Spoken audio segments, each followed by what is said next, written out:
Every person's worst nightmare. You see, this is what happens when the police get tunnel vision. Laser focused on the very people desperately trying to tell them the truth while they ignore every single word that they're saying. All right, y'all, come on in. Y'all get yourself something cold to drink. Hey, fire one up if you got it. Y'all settle back in my Florida room. The ceiling fans are on high. Florida heat's still kicking our ass. But I want you to lay back and close your eyes for a little while. Because tonight, hey, we're going to leave the South. We're going to travel clear across the country to the West Coast. Vallejo, California. You see, it's a waterfront city sitting along the northeastern edge of San Pablo Bay. And listen, y'all, I really need you to imagine something. You see, you wake up in the middle of the night and see a strange light cutting through the darkness. Then there's a man standing inside your bedroom. He is covered from head to toe in a wetsuit. His face is hidden behind a mask and swimming goggles.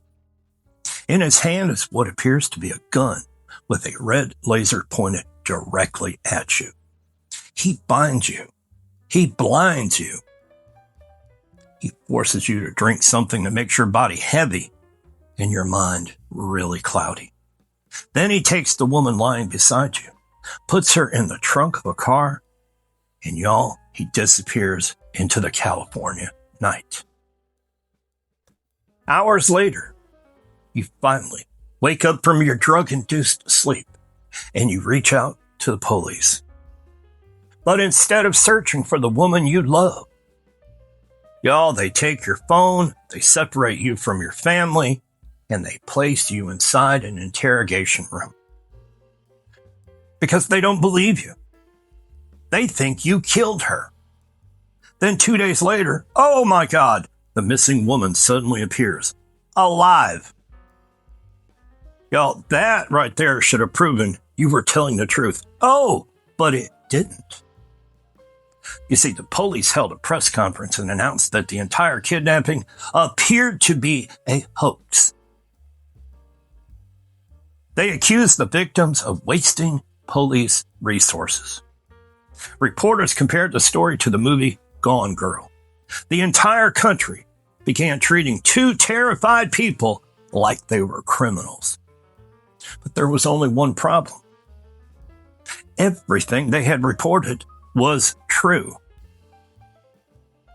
You see, a real kidnapper was still out there, and the evidence proving it was sitting inside another person's home, waiting for one determined investigator to finally recognize it.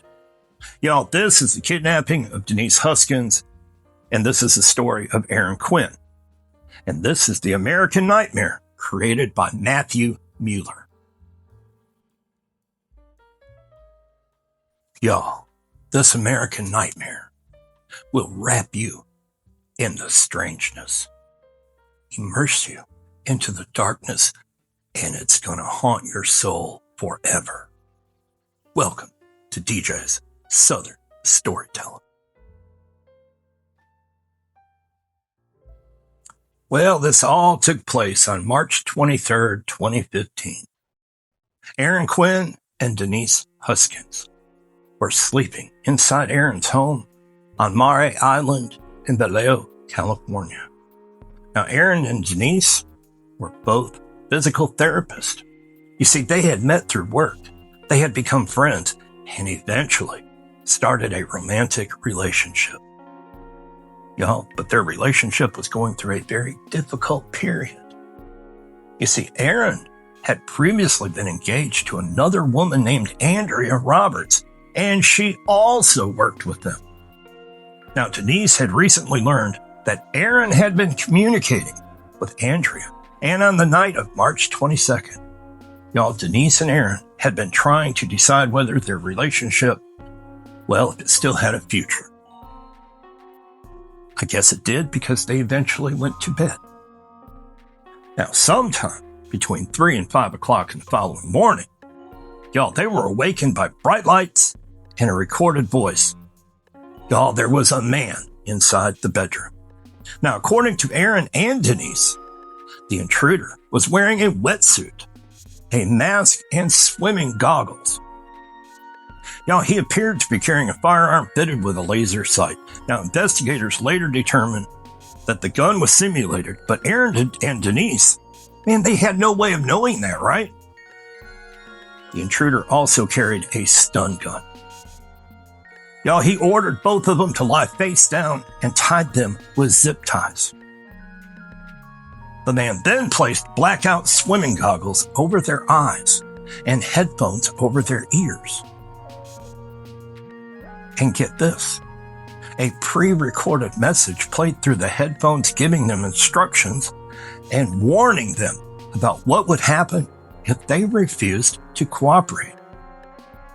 The recording threatened electric shocks and many cuts to their faces. Now, the setup was calculated to make Aaron and Denise believe they were dealing with an organized group of professional kidnappers. They could hear what sounded like many people whispering and moving around the house. The intruder claimed that cameras had been installed to monitor Aaron. He warned Aaron that if he contacted police, Denise would be killed. Then something strange happened.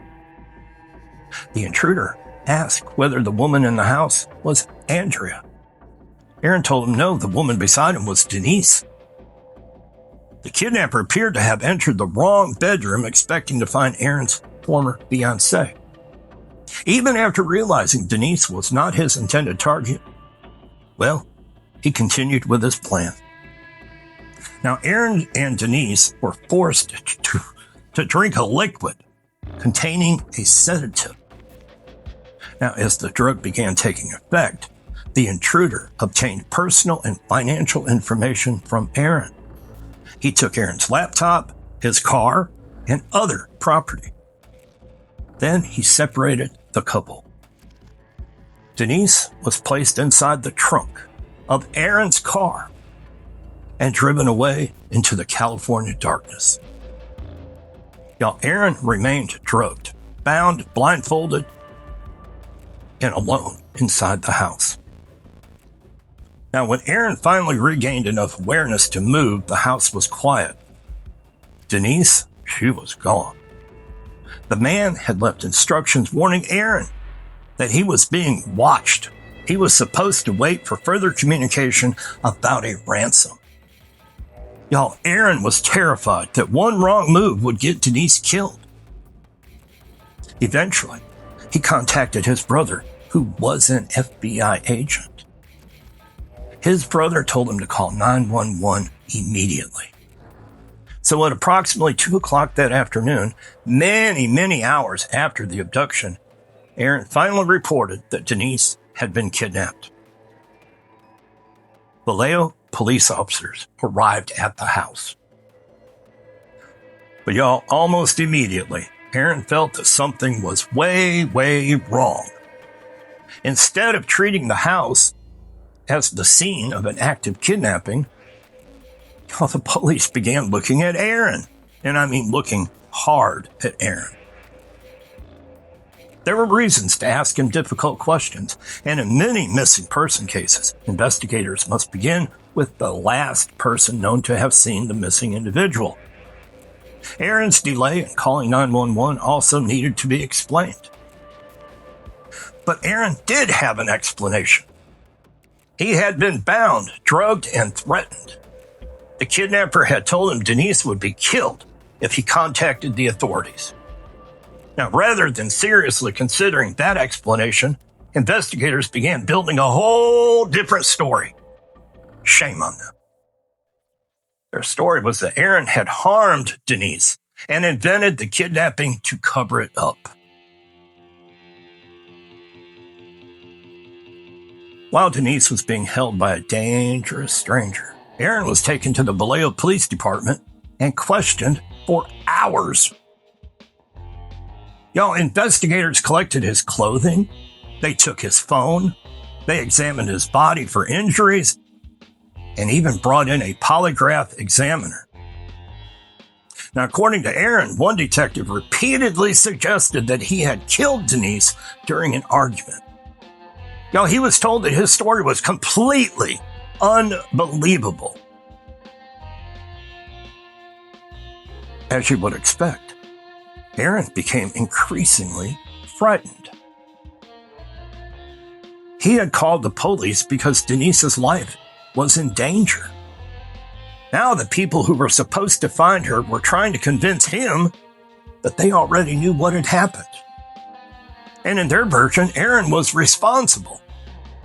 Meanwhile, Denise was waking up hundreds of miles away. Y'all, she had been taken to a house near South Lake Tahoe. She was all alone with her kidnapper. No rescue was coming because the police did not believe she had ever been kidnapped. Y'all, it's totally free. Just hit the like and subscribe and the like and follow, because DJ appreciates it.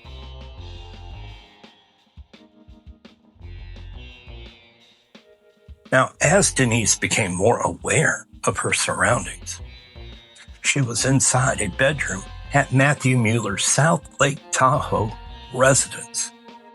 She had been blindfolded and kept under his control. You see, Muller continued pretending that he belonged to some organized kidnapping crew. He spoke as though other people were involved and claimed the operation had been planned as a ransom kidnapping. But investigators would eventually conclude that Muller acted alone. Now, Muller told Denise that she had not been the intended target. He said the kidnapping had been meant for Andrea, Aaron's former fiancée, yet he did not release Denise. Instead, he held her for approximately 2 days and had his way with her without consent. Muller recorded portions of her captivity and warned her that the footage could be released if she reported what he had done. What Denise endured during those 2 days was not only physical. You see, Muller controlled every thought process that she had through threats, confusion, and fear. She didn't even know if Aaron was alive. She did not know whether the police were searching for her. She did not know whether Muller truly had accomplices waiting outside the room. Y'all, Muller sent Aaron emails demanding 2 payments totaling $17,000. He also obtained a recording of Denise's voice as proof that she was still alive. Now, despite the ransom communications and proof of live recording, the investigators still remained suspicious of Aaron. Then Muller began contacting the media. Emails were sent to the San Francisco Chronicle claiming that a professional organization was responsible for the kidnapping. The messages described the crime as a training operation for future kidnappings of wealthy people. Now, the claims about an organized group were false, but the kidnapping was real. On March 25th, 2 days after taking her, Muller drove Denise approximately 400 miles south to Huntington Beach, where her family lived. He released her near her mother's home. Denise was alive and no ransom had ever been paid. So, when Denise contacted her family and authorities, the nightmare should have ended, right? Oh, hell no. Aaron's story had just been confirmed in the most important way possible. The woman he reported kidnapped had returned and described being kidnapped. But Vallejo police did not respond by admitting they had been wrong. Oh, hell no. Instead, they decided Denise was part of the damn deception. Only hours after she was released, Vallejo Police Lieutenant Kenny Park stood before reporters and declared that there was no evidence supporting the couple's claims. Y'all, he even accused Aaron and Denise of taking valuable resources away from the community and suggested that the couple owe Vallejo police an apology. Y'all, the police compared the case to Gone Girl, the fictional story of a woman who disappears and frames her husband. And news outlets repeated the accusation. Y'all, Aaron and Denise went from victims of a violent home invasion and kidnapping to the subjects of national ridicule. Denise had just survived 2 days of captivity and SA. Before she even had an opportunity to process what happened, police publicly presented her as a liar. Some people even suggested that she should be prosecuted. Others said Aaron and Denise had created the story for clicks and attention. But neither Aaron nor Denise withdrew their account. Their attorneys insisted the kidnapping was real and that it had happened. Then something almost unbelievable occurred. You see, the kidnapper himself contacted the media and demanded that the police apologize to Denise and Aaron. Mueller sent a lengthy email to a reporter containing details about the kidnapping. He tried to prove that Aaron and Denise had told the truth. But the message was so strange and elaborate that it did little to change the public narrative. Because the police had already decided what happened. The case was a hoax. And Aaron and Denise were nothing but liars. And the investigation appeared to be going nowhere. And Matthew Muller, he still remained free. So let's fast forward 3 months. On June the 5th, 2015, another frightening home invasion occurred approximately 40 miles away in Dublin, California. A husband and wife awoke during the night and discovered an intruder inside their home. The man, he wore dark clothing and a mask. He restrained the couple and attempted to force the woman to drink a sedative. But this time, his plan fell apart. You see, the couple, they fought back. Now, somehow, the husband managed to get free, and he attacked the intruder. During the struggle, the intruder fled from the house. But, you see, in his hurry to escape, he made a very, very big mistake.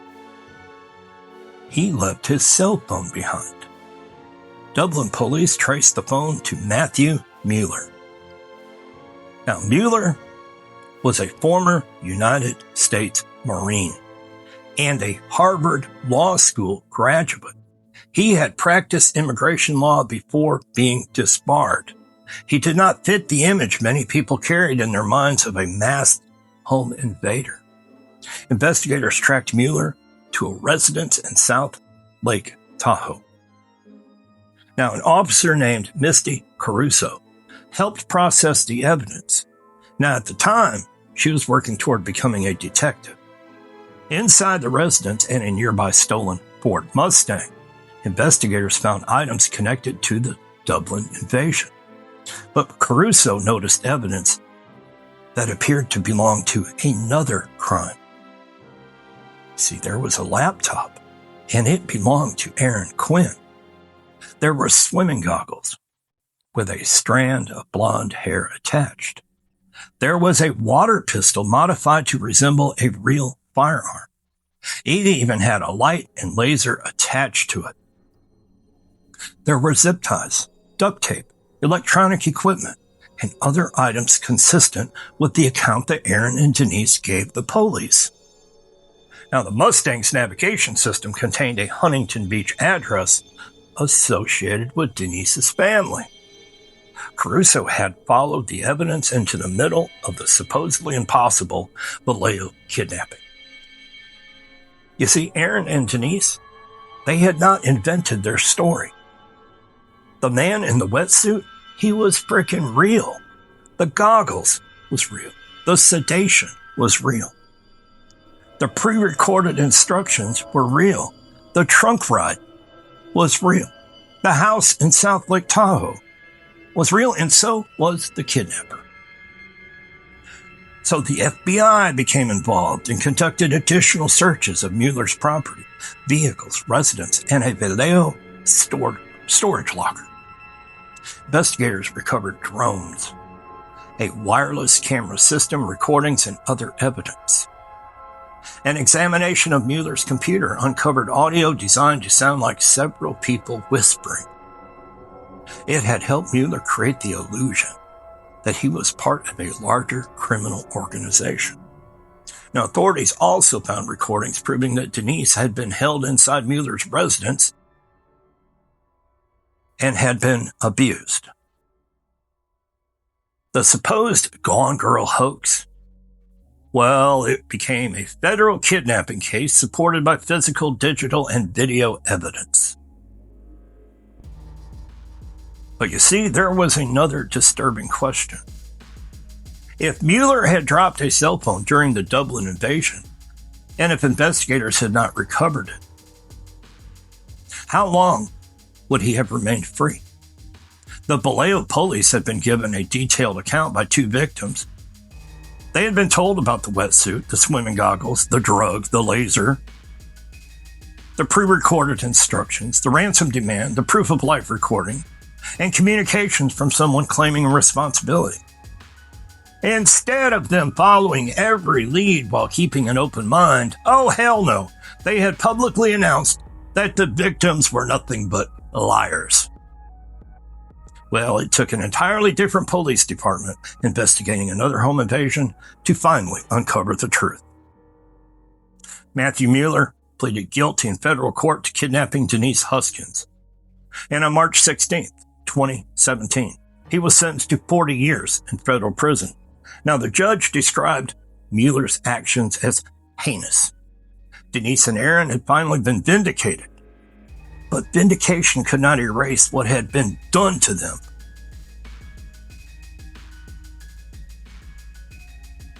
In 2016, Denise Huskins and Aaron Quinn, they filed a federal civil rights lawsuit against the entire city of Vallejo and members of its police department. They alleged that investigators had defamed them, falsely imprisoned Aaron, and inflicted emotional distress. Well, in 2018, the city agreed to settle the lawsuit for $2.5 million. Now, a financial settlement could compensate them for some of the damage, but y'all be real. It could not give them back those first critical hours when Denise was missing. It could not erase Aaron's interrogation for hours. It could not remove every headline calling Denise a freaking liar. It could not undo the moment a police representative publicly suggested that two traumatized victims owed the community an apology. Vallejo's police chief formally apologized to Denise and Aaron in 2021. That's more than 6 years after the kidnapping.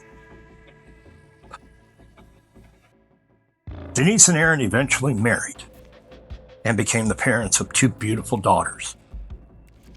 They even wrote a book titled Victim F and participated in the Netflix documentary American Nightmare.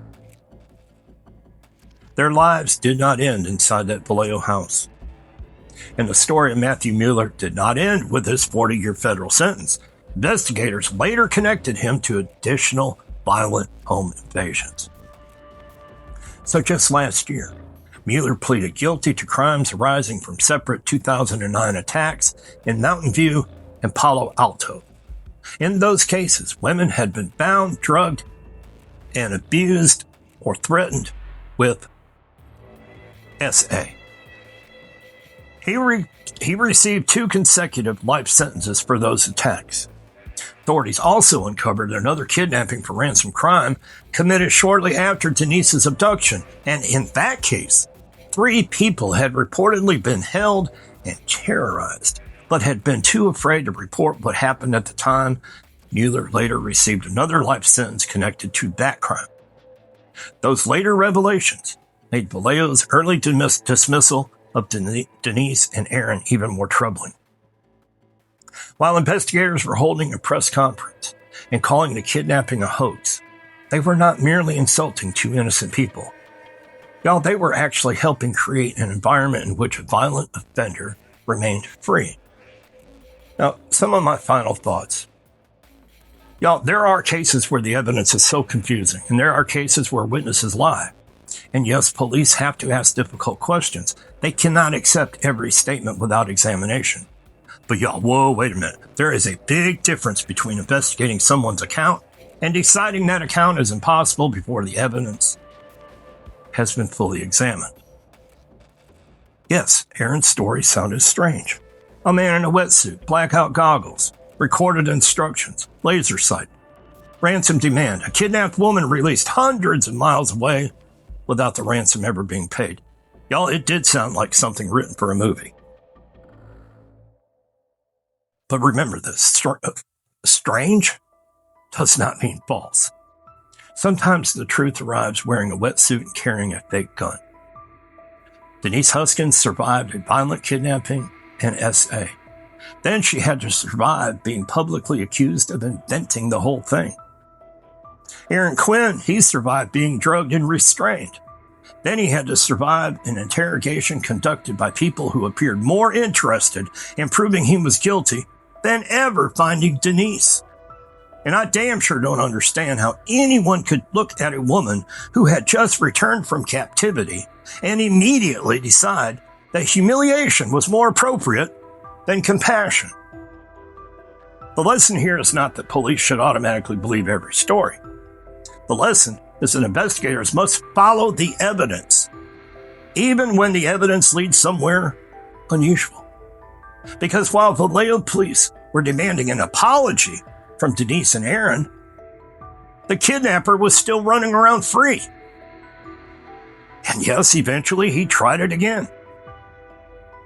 Y'all, thanks for tuning in to DJ Southern Storytelling. Take care of one another, and we'll see you tomorrow. Peace.